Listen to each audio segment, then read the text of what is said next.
Praise the Lord. 1 ശമൂവേൽ 14 അധ്യായം 1 മുതലുള്ള വാക്യങ്ങൾ.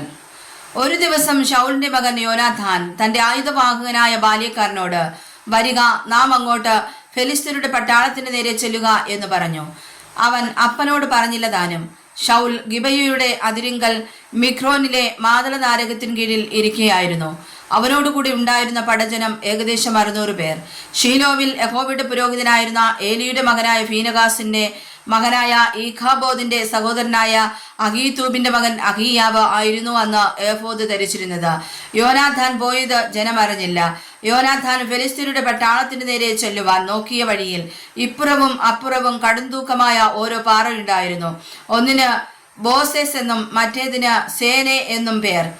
ഒന്ന് വടക്ക് വശം മിക്മാസിന് മുഖമായും മറ്റേത് തെക്ക് വശം ഗിബയ്ക്ക് മുഖമായും തൂക്കെ നിന്നിരുന്നു. യോനാഥാൻ തന്റെ ആയുധവാഹകനായ ബാല്യക്കാരനോട്, വരിക, നമുക്ക് ഈ അഗ്രചർമ്മികളുടെ പട്ടാളത്തിന്റെ നേരെ ചെല്ലാം. പക്ഷേ യഹോവ നമുക്ക് വേണ്ടി പ്രവർത്തിക്കും. അധികം കൊണ്ടോ അല്പം കൊണ്ടോ രക്ഷിപ്പാൻ യഹോവയ്ക്ക് പ്രയാസമില്ലല്ലോ എന്ന് പറഞ്ഞു. ആയുധവാഹകൻ അവനോട്, നിന്റെ മനസ്സുപോലെ ഒക്കെയും ചെയ്യുക, നടന്നുകൊള്ളുക, നിന്റെ ഇഷ്ടം പോലെ, ഞാൻ നിന്നോടുകൂടെയുണ്ട് എന്ന് പറഞ്ഞു. അതിന് യോനാഥാൻ പറഞ്ഞത്, നാം അവരുടെ നേരെ ചെന്ന് അവർക്ക് നമ്മെ തന്നെ കാണിക്കാം. ഞങ്ങൾ നിങ്ങളുടെ അടുക്കൽ വരുവോളം നിൽപ്പിൻ എന്ന അവർ പറഞ്ഞാൽ നാം അവരുടെ അടുക്കൽ കയറിപ്പോകാതെ നിന്നേടത്ത് തന്നെ നിൽക്കണം. ഇങ്ങോട്ട് കയറി വരുവിൻ എന്ന് പറഞ്ഞാലോ നമുക്ക് കയറി ചെല്ലാം. യഹോവ അവരെ നമ്മുടെ കയ്യിൽ ഏൽപ്പിച്ചിരിക്കുന്നു എന്നതിന് ഇത് നമുക്ക് അടയാളമായിരിക്കും. ഇങ്ങനെ അവർ ഇരുവരും ഫെലിസ്ത്യരുടെ പട്ടാളത്തിന് തങ്ങളെ തന്നെ കാണിച്ചപ്പോൾ, ഇതാ, എബ്രായർ ഒളിച്ചിരുന്ന പൊത്തുകളിൽ നിന്ന് പുറപ്പെട്ടു വരുന്നു എന്ന് ഫെലിസ്ത്യർ പറഞ്ഞു. പട്ടാളക്കാർ യോനാഥാനോടും അവന്റെ ആയുധവാഹകനോടും, ഇങ്ങോട്ട് കയറി വരുവിൻ, ഞങ്ങൾ ഒന്ന് കാണിച്ചു തരാം എന്ന് പറഞ്ഞു. അപ്പോൾ യോനാഥാൻ തന്റെ ആയുധവാഹകനോട്, എന്റെ പിന്നാലെ കയറി വരിക, യഹോവ അവരെ ഇസ്രായേലിന്റെ കയ്യിൽ ഏൽപ്പിച്ചിരിക്കുന്നു എന്ന് പറഞ്ഞു. അങ്ങനെ യോനാഥാനും അവന്റെ പിന്നാലെ ആയുധവാഹകനും തത്തിപ്പിടിച്ചു കയറി. അവർ യോനാഥാന്റെ മുമ്പിൽ വീണു. ആയുധവാഹകൻ അവന്റെ പിന്നാലെ കൊന്നും കൊണ്ട് നടന്നു. യോനാഥാനും ആയുധവാഹകനും ചെയ്ത ഈ ആദ്യ സംഹാരത്തിൽ ഒരു കാണി നിലത്തിന്റെ പാതി നീളത്തിനകം 20 പേർ വീണു. പാളയത്തിലും പോർക്കളത്തിലും സർവ്വജനത്തിലും നടുക്കമുണ്ടായി. പട്ടാളവും കവർച്ചക്കാരും കൂടെ വിറച്ചു. ഭൂമി കുലുങ്ങി വലിയൊരു നടുക്കമുണ്ടായി. അപ്പോൾ ബെന്യാമിനിലെ ഗിബയിൽ നിന്ന് ശൗലിന്റെ കാവൽക്കാർ നോക്കി പുരുഷാരം ചിന്നി അങ്ങുമിങ്ങും ഓടുന്നത് കണ്ടു.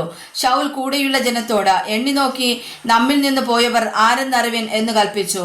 അവർ എണ്ണി നോക്കിയപ്പോൾ യോനാഥാനും അവന്റെ ആയുധവാഹകനുമില്ലായിരുന്നു.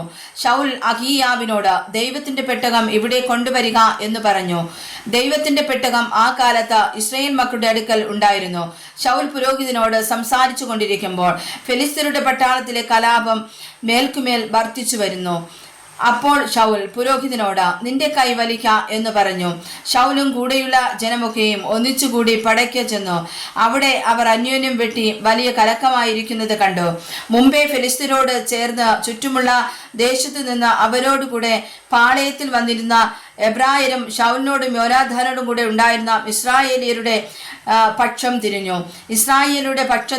അങ്ങനെ തന്നെ എഫ്രായിം മലനാട്ടിൽ ഒളിച്ചിരുന്ന ഇസ്രായേലിലൊക്കെയും ഫെലിസ്ത്യർ തോറ്റോടി എന്ന് കേട്ടതോടെ അവരും പടയിൽ ചേർന്ന് അവരെ പിന്തുടർന്നു. അങ്ങനെ യഹോവ അന്ന് ഇസ്രായേലിനെ രക്ഷിച്ചു. പട ബേത്താവേൻ വരെ പരന്നു. സന്ധ്യയ്ക്ക് മുമ്പും ഞാൻ എൻ്റെ ശത്രുക്കളോട് പ്രതികാരം ചെയ്യുവോളവും ആഹാരം കഴിക്കുന്നവൻ ശപിക്കപ്പെട്ടവൻ എന്ന് ശൗൽ പറഞ്ഞു. ജനത്തെ കൊണ്ട് സത്യം ചെയ്യിച്ചിരുന്നതിനാൽ ഇസ്രായേല്യർ അന്ന് വിഷമത്തിലായി. ജനത്തിൽ ഒരുത്തനും ആഹാരം ആസ്വദിച്ചതുമില്ല. ജനമൊക്കെയും ഒരു കാട്ടുപ്രദേശത്തെത്തി. അവിടെ നിലത്ത് തേനുണ്ടായിരുന്നു. ജനം കാട്ടിൽ കടന്നപ്പോൾ തേൻ ഇറ്റിറ്റ് വീഴുന്നത് കണ്ടു. എങ്കിലും സത്യത്തെ ഭയപ്പെട്ട ആരും തൻ്റെ കൈ വായിലേക്ക് കൊണ്ടുപോയില്ല. യോനാഥാനോ തൻ്റെ അപ്പൻ ജനത്തെ കൊണ്ട് സത്യം ചെയ്യിച്ചത് കേൾക്കാതെ ഇരുന്നതിനാൽ വടിയുടെ അറ്റം നീട്ടി ഒരു തേൻ കട്ടയിൽ കുത്തി അതെടുത്ത് തൻ്റെ കൈ വായിലേക്ക് കൊണ്ടുപോയി. അവന്റെ കണ്ണ് തെളിഞ്ഞു. അപ്പോൾ ജനത്തിൽ ഒരുത്തൻ, ഇത് യാതൊരു ആഹാരമെങ്കിലും കഴിക്കുന്നവൻ ശപിക്കപ്പെട്ടവൻ എന്ന് പറഞ്ഞ നിന്റെ അപ്പൻ ജനത്തെ കൊണ്ട് സത്യം ചെയ്യിച്ചിട്ടുണ്ട്. ജനം ക്ഷീണിച്ചിരിക്കുന്നു എന്ന് പറഞ്ഞു. അതിന് യോനാഥാൻ, എന്റെ അപ്പൻ ദേശത്തെ കഷ്ടത്തിലാക്കി. ഞാൻ ഈ തേൻ ഒരല്പം ആസ്വദിക്കൊണ്ട് എന്റെ കണ്ണ് തെളിഞ്ഞത് കണ്ടില്ലയോ? ജനത്തിന് കണ്ടുകിട്ടിയ ശത്രുക്കളുടെ കൊള്ളയിൽ നിന്ന് അവർ എടുത്ത് ഇന്ന് വേണ്ടുപോലെ ഭക്ഷിച്ചോ ഇരുന്നു എങ്കിൽ എത്ര നന്നായിരുന്നു. എന്നാൽ ഇപ്പോൾ ഫെലിസ്ത്യരുടെ അപജയം അത്ര വലുതായില്ലല്ലോ എന്ന് പറഞ്ഞു. അവർ അന്ന് മിഗ്മാസ് തുടങ്ങി അയാലോൻ വരെ ഫെലിസ്ത്യരുടെ സംഹരിച്ചു. ജനം ഏറ്റവും തളർന്നുപോയി. ആകയാൽ ജനം കൊള്ളയ്ക്ക് ഓടിച്ചെന്ന് ആടുകളെയും കാളകളെയും കിടാക്കളെയും പിടിച്ച് നിലത്ത് വെച്ച് അറുത്ത രക്തത്തോടുകൂടെ തിന്നു. ജനം രക്തത്തോട് തിന്നുന്നതിനാൽ യഹോവയോട് പാപം ചെയ്യുന്നു എന്ന് ശൗലിന് അറിവ് കിട്ടിയപ്പോൾ അവൻ, നിങ്ങൾ ഇന്ന് ദ്രോഹം ചെയ്യുന്നു. ഒരു വലിയ കല്ല് എൻ്റെ അടുക്കൽ ഉരുട്ടിക്കൊണ്ടുവരുവിൻ എന്ന് പറഞ്ഞു. പിന്നെയും ശൗൽ, നിങ്ങൾ ജനത്തിന്റെ ഇടയിൽ എല്ലായിടവും ചെന്ന് അവരോട്, ഓരോരുത്തൻ താന്താന്റെ കാളയെയും ആടിനെയും എൻ്റെ അടുക്കൽ കൊണ്ടുവന്ന് ഇവിടെ വെച്ച് അറുത്ത് തിന്നുകൊള്ളുവിൻ. രക്തത്തോടെ തിന്നുന്നതിനാൽ യഹോവ പാപം ചെയ്യരുത് എന്ന് പറവിൻ എന്ന് കൽപ്പിച്ചു. അങ്ങനെ ജനമെല്ലാം കാളകളെ അന്നു രാത്രി കൊണ്ടുവന്ന് അവിടെ വെച്ചറുത്തു. ശൗൽ യഹോവയ്ക്ക് ഒരു യാഗപീഠം പണിതു. അത് അവന് യഹോവയ്ക്ക് ആദ്യം പണിത യാഗപീഠമായിരുന്നു. അനന്തരം ശൗൽ ഈ രാത്രിയിൽ തന്നെ ഫെലിസ്ത്യരെ പിന്തുടർന്ന് പുലരുവോളം അവരെ കൊള്ളയടുക, അവരിൽ ഓരോരുത്തരെയും ശേഷിപ്പിക്കരുത് എന്ന് കൽപ്പിച്ചു. നിനക്ക് ബോധിച്ചതുപോലെ ഒക്കെയും ചെയ്തു കൊള്ളുക എന്നവർ പറഞ്ഞപ്പോൾ, നാം ഇവിടെ ദൈവത്തോട് അടുത്തു ചെല്ലുക. അങ്ങനെ ശൗൽ ദൈവത്തോട്, ഞാൻ ഫെലിസ്ത്യരുടെ പിന്തുടരണമോ, നീ അവരെ ഇസ്രായേലിന്റെ കയ്യിൽ ഏൽപ്പിക്കുമോ എന്ന് അരുളപ്പാട് ചോദിച്ചു. എന്നാൽ അന്ന് അവന് അരുളപ്പാട് ലഭിച്ചില്ല. അപ്പോൾ ശൗൽ ജനത്തിന്റെ പ്രധാനികളൊക്കെയും ഇവിടെ അടുത്തു വരട്ടെ, ഇന്ന് പാപം സംഭവിച്ചത് ഏതു കാര്യത്തിലെന്ന് അന്വേഷിച്ചറിവിൻ. ഇസ്രായേലിനെ രക്ഷിക്കുന്ന യഹോവയാണ്. അതെന്റെ മകൻ യോനാഥാനിൽ തന്നെ ആയിരുന്നാലും അവൻ മരിക്കണം നിശ്ചയം എന്ന് പറഞ്ഞു.